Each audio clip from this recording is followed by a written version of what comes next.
Desde que éramos novios, creo, te dije, oye, pero tengo ganas de irme a vivir a otro país. ¿Sí te lo dije? Sí, por supuesto.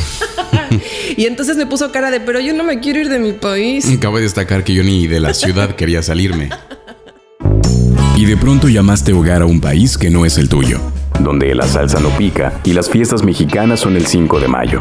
Un lugar en el que compartir los mejores momentos con los tuyos significa hacerlo a través de una pantalla. We the Mexicans, mexicanos esparcidos por el mundo. O lo que es lo mismo, seres que a donde van terminan buscando tortillas. Toronto, Canadá. Habitantes, 2.700.000. Inmigrantes, 1.269.000. Mexicanos, 17.500. Precio de la docena de huevos, $4.50, equivalentes a 72 pesos mexicanos. Lo que no te imaginabas de Toronto. En esta ciudad se encuentra el sistema subterráneo peatonal más grande de Norteamérica, denominado PATH. Conecta a más de 1,200 tiendas y restaurantes, 50 torres de oficinas, 5 estaciones de metro, 6 hoteles y centros de entretenimiento. Nosotros somos Adrián y Silvia. Y esta es nuestra historia. Nos conocimos en el 2012, los dos somos comunicólogos, hemos trabajado en el tema de la locución de una u otra forma y de pronto un día, desde que éramos novios creo, te dije, oye, pero tengo ganas de irme a vivir a otro país. ¿Sí te lo dije? Sí, por supuesto. Y entonces me puso cara de, pero yo no me quiero ir de mi país. Cabe destacar que yo ni de la ciudad quería salirme. Pero después seguimos saliendo, la cosa se puso seria, nos casamos y después como el año de casados fue de, es que de verdad sí me quiero ir a vivir a otro lado, por lo menos quiero ir a experimentar. Le dije, ¿qué te parece Canadá? O tal vez, no sé, Holanda, algo así. Hicimos un viaje a Europa y nos gustó mucho Italia, entonces dijimos, vamos a Italia, pero pues está del otro lado del mundo y no está tan sencillo regresar, ¿no? Como que fue un tema de sí nos queremos ir, pero tampoco nos atrevemos, la neta, siendo sinceros, nos atrevemos a irnos tan lejos en un punto donde se complique todavía más el de pronto regresar a visitar o el que alguien nos vaya a visitar. Entonces Canadá siempre había sido un país que a mí en lo personal siempre me había llamado la atención. Mi hermano vive aquí desde hace como 15 años o más. Entonces era un país como que le tenía cierto cariño, que de alguna u otra forma medio conocía, pero a la vez no tanto.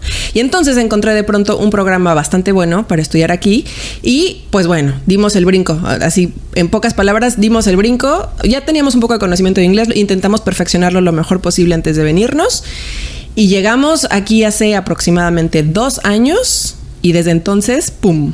Bueno, el plan de empezar a venir, o sea, cuando empezamos a ponerle pieza y cabeza a este proyecto, pues ya había 2 perros, entonces evidentemente el tema era no podemos dejar aquí a los perros. Exactamente. Llegamos aquí a Canadá primero solos y después dijimos, pues, ¿cómo le hacemos para traernos? O sea, siempre estuvo en la mente, ¿no? El traérnoslos, pero no sabíamos bien a bien qué tan fácil iba a ser, qué tan barato o caro iba a ser mantenerlos, qué tantos requisitos o peros nos iban a poner, ¿no? Y la idea siempre fue, pues, llegar a buscar un lugar donde pudiéramos justamente vivir con los perros. Entonces, pues la suerte con la que corrimos fue que dos semanas después de que llegamos aquí por primera vez, pude regresar a México y pues cuando me vine, me traje a los perros. A los querubines. Así es. Y pues bueno, el tema aquí, el primer reto con el que nos encontramos evidentemente pues fue el idioma, después encontrar trabajo, encontrar dónde vivir. Yo venía directo a estudiar y tú venías a trabajar y de pronto esta cuestión que dicen, enviar currículums, listo, ya saldrá la oportunidad, no fue tan sencillo. No fue nada sencillo. Yo creo que pues aquí he enviado más correos que los que he enviado toda mi vida. Y aparte, pues particularmente aquí en Canadá se estila mucho el hacer una aplicación completamente independiente para cada empleo, un currículum, una carta de presentación, lo que le llaman el cover letter. Uh-huh. Y entonces es hacer un proceso, tomé talleres y bueno, fue un proceso largo.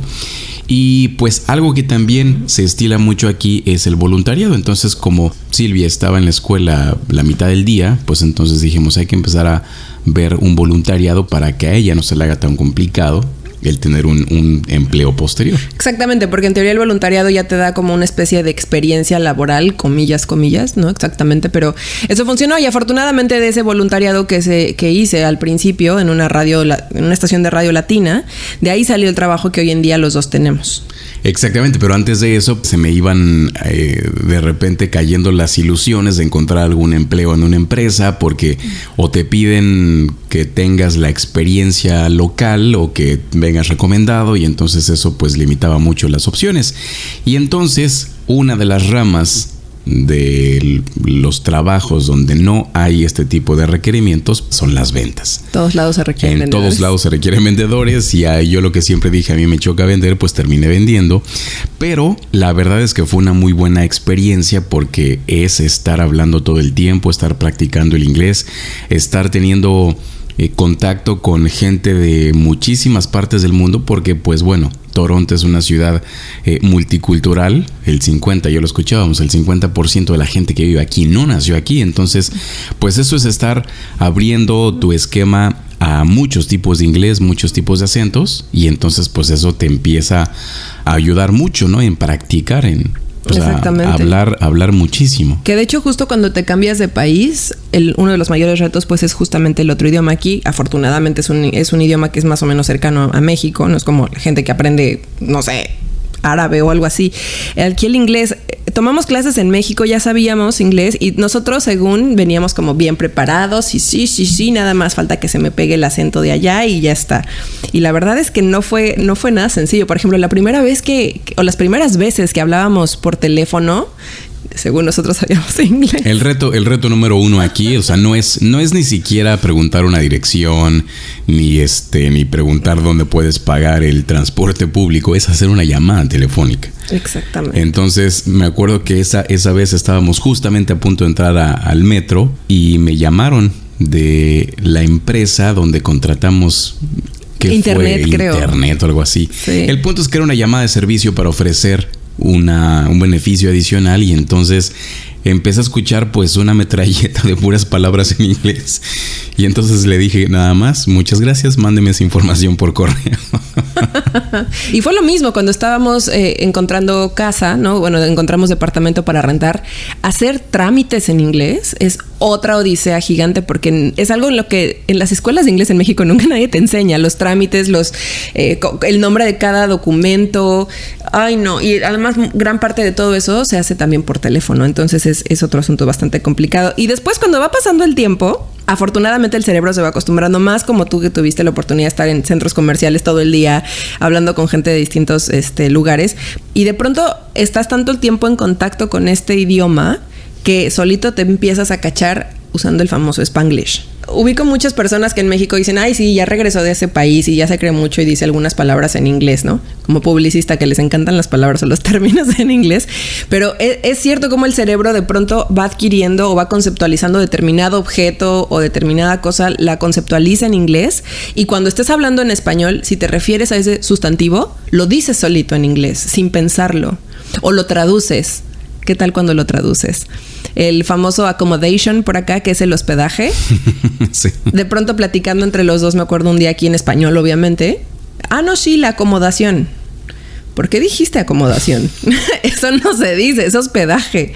Pareciera chocante, pero hasta que estás aquí lo entiendes, lo experimentas y dices, pues sí ocurre, ¿no? Porque muchas cosas que quieres decir al día a día, pues las estás pensando todavía en español, aunque las dices en inglés. Entonces tu cerebro todavía como que está en el proceso de traducir. Sí, y además es como curioso, porque tal vez ha de ser distinto. Ya platicaremos con distintas personas que se han ido bajo distintas circunstancias, se van solos o se van acompañados, pero en nuestro caso, que estamos en una ciudad donde existen tantos latinos a nuestro alrededor, porque cuando vas en el transporte público escuchas el español, y además nos venimos acompañados, ¿no? Y nuestra pareja evidentemente habla nuestro idioma, entonces como que el cerebro ni siquiera se mete bien al inglés, no se acaba de salir del español y todo el tiempo está como prendiendo y apagando el switch del inglés y del español. Y yo creo que eso también hace que el tema de aprender inglés o de sentirte completamente cómodo con el inglés se haga mucho más lento.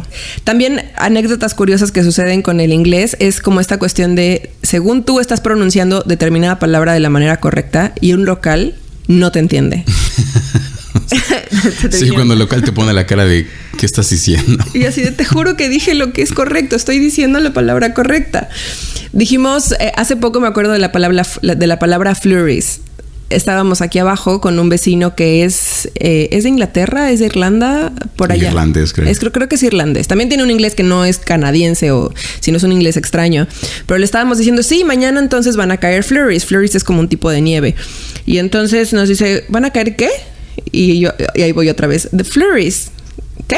Y yo dije, demonios, estoy pronunciando mal la palabra, pero esa es la palabra. Entonces, ¿cómo demonios la pronuncio? Entonces terminé diciendo, no, pues snow, ¿no? Nieve. Un poquito de nieve. Un poquito de nieve. Ah, sí, flurries. Lo dijo seguramente en el perfecto acento, ¿no? Y hubo una ocasión, ahorita hablábamos de cuando quieres traducir al español palabras como accommodation. A mí justo me pasó a la inversa.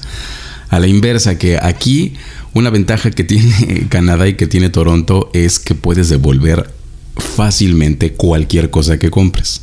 O sea, y la gente de servicio al cliente no te revisa absolutamente nada.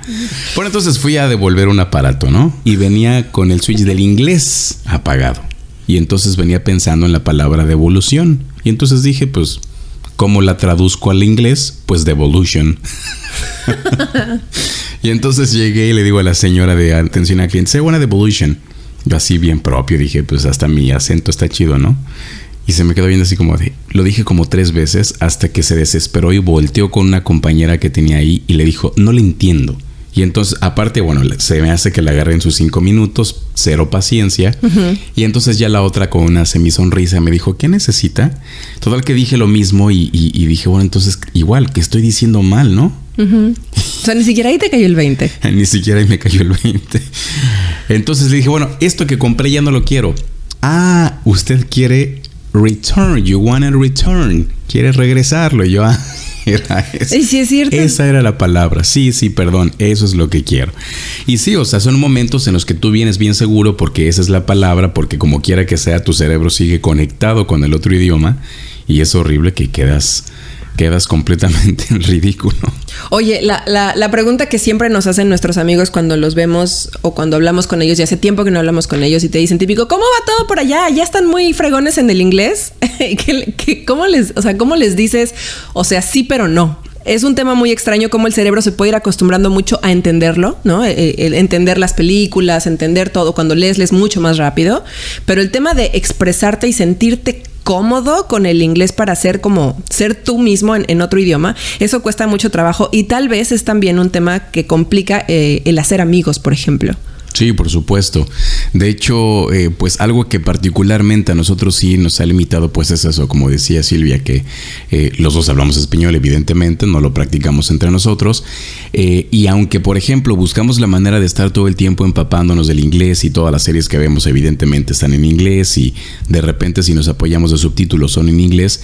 Pero, por ejemplo, pues estamos en un ambiente hispano, ¿no? Justamente el salto siguiente, pues es la inmersión completamente al mercado local, porque además en muchos lugares y en muchos ámbitos hay mucha gente latina. O sea, si tú le preguntas a alguien que llegó a este país hace 10 o 15 años, o quizá un poco más, 20, o sea, la gente sufría y entonces realmente nos han platicado gente que llegó aquí hace 30 años.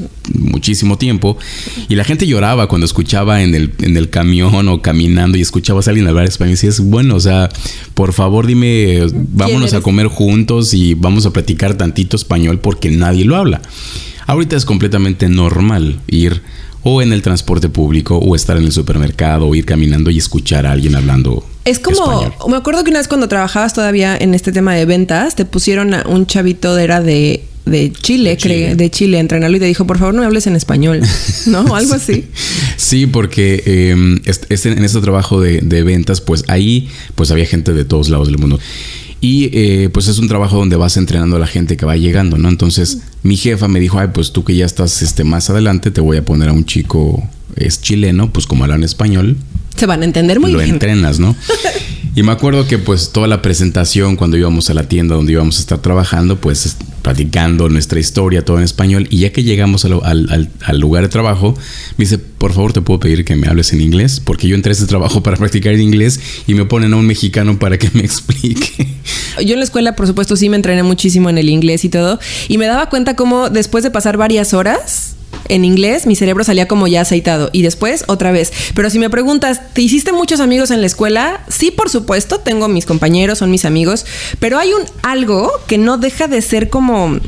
Ay, somos distintos. No peor, no mejor, no. Simplemente el background cultural, por ejemplo. Va a sonar tal vez algo un tanto burdo o así, pero para que se entienda. Cuando yo llego a la escuela o llego a un círculo de personas que son de aquí, canadienses, y entonces empiezan a hablar de su gente, de sus programas de televisión, de sus artistas, de sus películas, no sé, de sus festivales, etcétera. Y tú llegas y no entiendes nada. Por supuesto, muy amables, te explican y todo, pero no los entiendes al mismo nivel. Así como ellos también, si tú les hablas de cualquier cosa mexicana. Pero entonces no es como de, pues sí me llevo bien contigo, pero para que realmente te puedas sentir hermanado, creo que solamente pasa cuando te encuentras a otro mexicano y te empiezas a llevar más con él y entonces se sienten como mucho más identificados. O otro latino. Y es algo que hemos descubierto no solamente con nosotros que llevamos pues aquí escasos casi 2 años. Hemos conocido otros grupos de tanto mexicanos como latinos y gente de Canadá y de otros países. Esta cuestión de la propia experiencia de tu cultura y tus raíces hace que sea complicado justamente interactuar en ese sentido. Si hay un grupo de amigos del trabajo que después de su jornada se van a comer o se van a tomar una cerveza, pues no hay ningún problema de que se compartan ese tipo de momentos y entonces hay gente de muchos lugares. Uh-huh. Pero ya una relación más cercana sí lleva más tiempo. Sí lleva el que puedas como entender la cultura y la manera de pensar y el cómo respondes a cierto tipo de estímulos, cómo tratas cierto tipo de temas. ¿Qué tanto nosotros, por ejemplo, como mexicanos, pues podemos preguntar muy fácil, por ejemplo, ¿cuánto te costó lo que acabas de comprar? Ah, sí. ¿No? Sí. O sea, ay, fíjate, me compré esto. Ay, ¿cuánto te costó? Me parece que no hay ninguna complicación en eso y la gente no lo toma mal que se lo preguntes.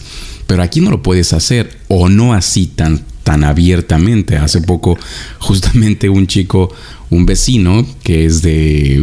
Es inglés, de alguna parte de Inglaterra, no me acuerdo cuál. Uh-huh. Y entonces... se había comprado, creo que un lente de cámara. Porque es fotógrafo. Exactamente. Ajá. Y fue así como, ay, pues yo alguna vez tuve un igual. ¿Y cuánto te costó? Y su cara así como de... O sea, no que le molestara, pero fue una pregunta que evidentemente no esperaba, ¿no? Y entonces ya como que vino su respuesta un tanto como justificada. Entonces sí me di cuenta que fue una situación no tan cómoda, ¿no? Entonces, ese tipo de cosas, como quiera que sea, o sea, sí hemos estado en ambientes, pero hay gente que lleva aquí muchísimo tiempo y finalmente sus reuniones y sus momentos cercanos, cálidos, de diversión, por ejemplo, una cena de Navidad, ese tipo de cosas, realmente lo sigue haciendo con latinos. Fuimos a una fiesta también hace poco de una amiga que es mexicana, pero trabaja en una empresa transnacional y es automático los grupitos, ¿no? Por el idioma. Por el idioma. Y de repente hay subgrupitos por el país. Entonces te das cuenta que de repente todo mundo convive. Sí, por supuesto, éramos 40 personas, una fiesta grande para los estándares de Toronto. Pero todos conviven y llegó el mariachi y todos cantaron, pero siempre terminan haciéndose los grupos. O sea, finalmente la gente sí sigue buscando sus propios orígenes y su propia cultura para interrelacionarse. Claro, es como... Yo estaba platicando con una chica, es canadiense, pero es de familia rusa. Y entonces me encontré en este punto como intentarle explicar la situación en México de los feminicidios y del machismo y todo esto. Y para ella se le hacía tan ajeno, así como totalmente distinto. Entonces me imagino, por ejemplo... entablar una amistad mucho más cercana con alguien de Rusia, pues sí, claro, no digo que sea imposible, pero siempre va a haber como ese tema de, pues no entiendo de dónde vienes. O sea, siempre como nuestra identidad cultural marca muchísimo. Y ahí lo que también juega mucho en ese tipo de dinámicas es lo que conoce cada quien de tu país. Ah, claro. O sea, evidentemente no puedes, y eso nos pasa a todos. De repente nosotros criticamos a los extranjeros porque de México solamente conocen el mariachi, pero nosotros también conocemos muchas cosas de otros países que cuando la gente lo piensa, la gente de esos países dice, pues nosotros somos mucho más que eso, Los ¿no? estereotipos. Los estereotipos son muy marcados y no está mal, es algo natural que nosotros hacemos. Finalmente vamos haciendo imágenes gráficas y conceptuales de todo lo que vamos conociendo, no solamente de un país. Claro. Pero finalmente a eso voy. Ese tipo de estereotipos justamente nos van definiendo, y cuando a alguien le preguntas o le platicas que eres de México, pues te empieza a preguntar de las cosas que sabe de México, ¿no? Es chistoso cómo el hacer amigos aquí también te lleva un poco a decir cómo eran las reuniones, por ejemplo, en mi país. ¿Cómo sobrevives al extrañamiento? ¿Cómo sobrevives al de pronto ver que tus amigos van teniendo hijos y tú no los conoces más que por el Facebook, por ejemplo? Sí, sin duda esta parte me parece que es el examen o la prueba muy complicada, quizá la más, porque finalmente siempre vas a encontrar la manera de darte a entender, vas a encontrar un trabajo, vas a encontrar la manera de cómo hacer tu vida, de cómo hacer tu rutina, cómo hacer tus compras, todo lo vas resolviendo, pero no hay manera de resolver la distancia y no hay manera de resolver que tu gente está lejos y que tu experiencia, que tu vida, que tu cultura, tu sabor, pues está lejos. Y ese, por mucho que abran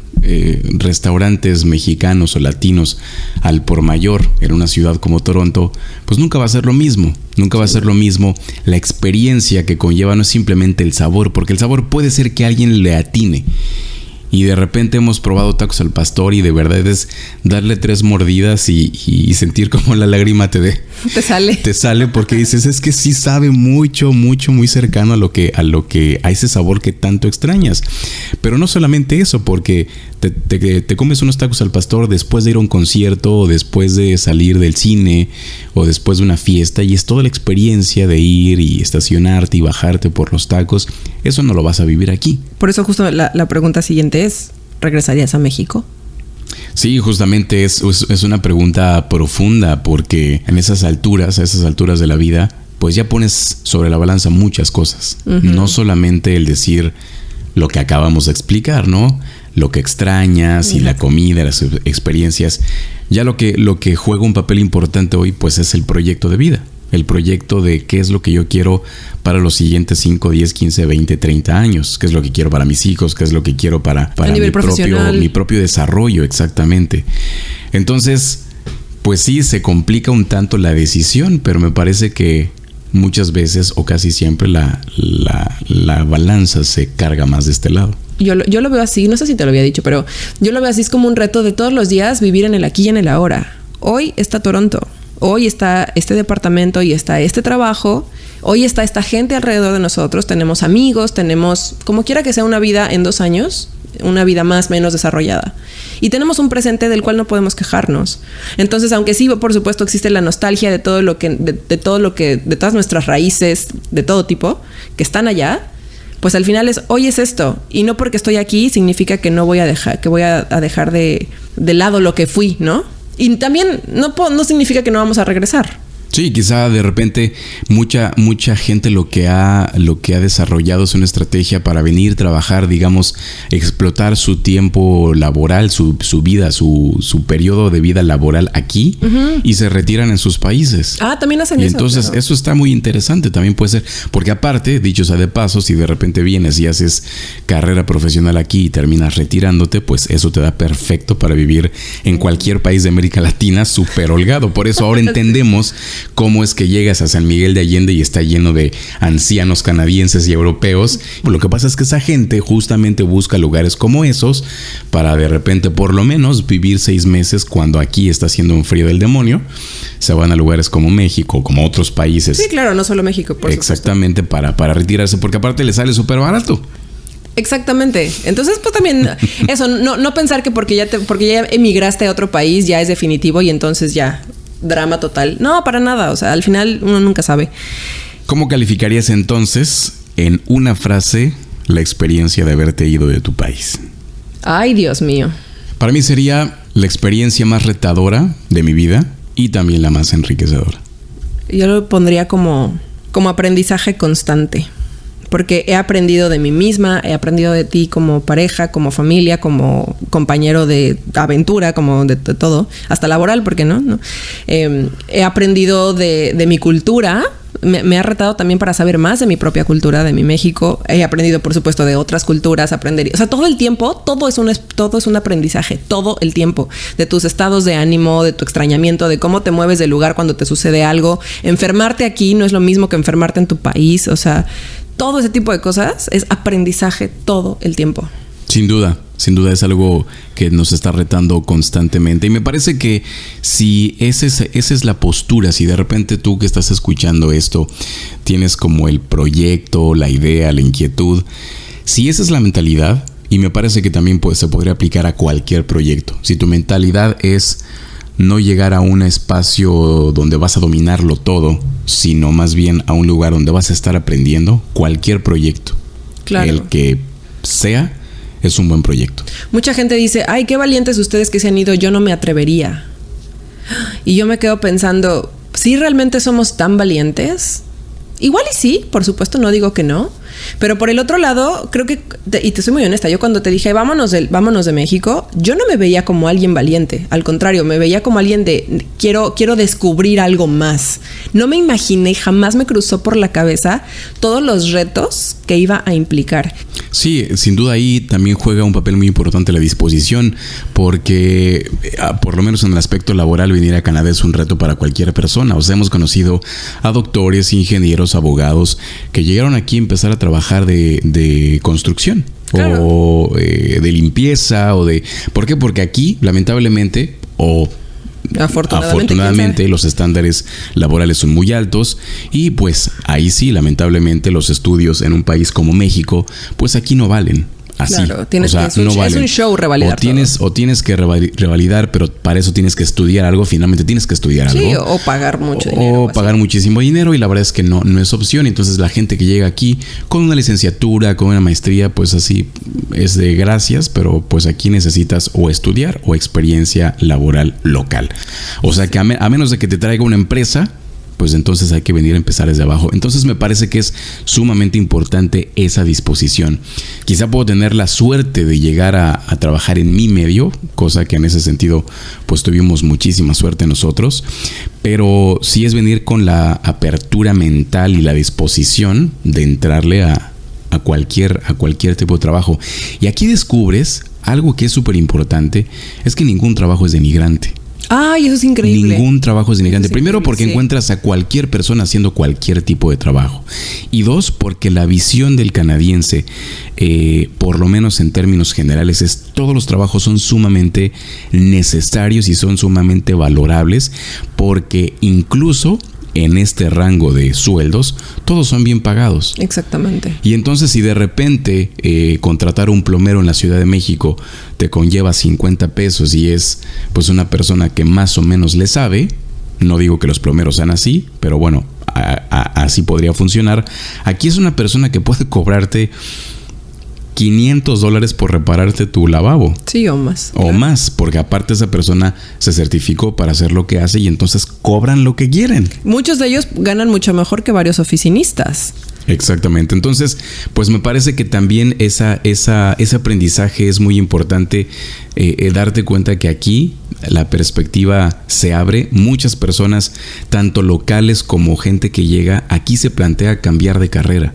Claro. Aquí es sumamente bien visto, inclusive apoyado y entusiasmado, encourage. Sí, pasa.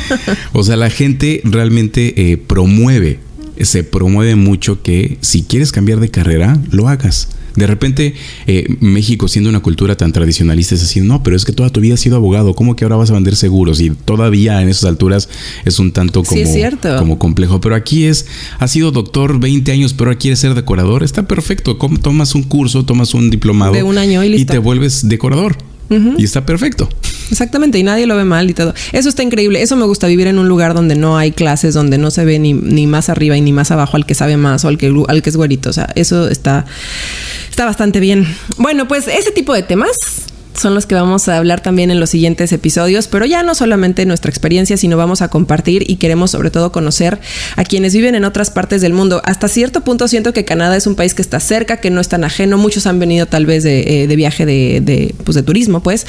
Pero ¿qué sucede con la gente que se ha ido realmente a culturas mucho más lejanas, a países mucho más lejanos, con idiomas mucho más extraños? Egipto, Sudáfrica, no lo sé, Rusia, etcétera, etcétera. Iremos conociendo a mexicanos que están por allá y vamos a conocer esas historias y te las vamos a hacer llegar en los próximos episodios. Esto es We the Mexicans, el podcast. Y pues podrás seguir escuchando y leyendo más de esta y muchas más historias en wethemexicans.com. Y síguenos también en Instagram y en Facebook, así nos encuentras. We the Mexicans, acuérdate, es con Y. Que tengas un gran día y gracias por escuchar. Chao. We the Mexicans, mexicanos esparcidos por el mundo. Entra a wethemexicans.com.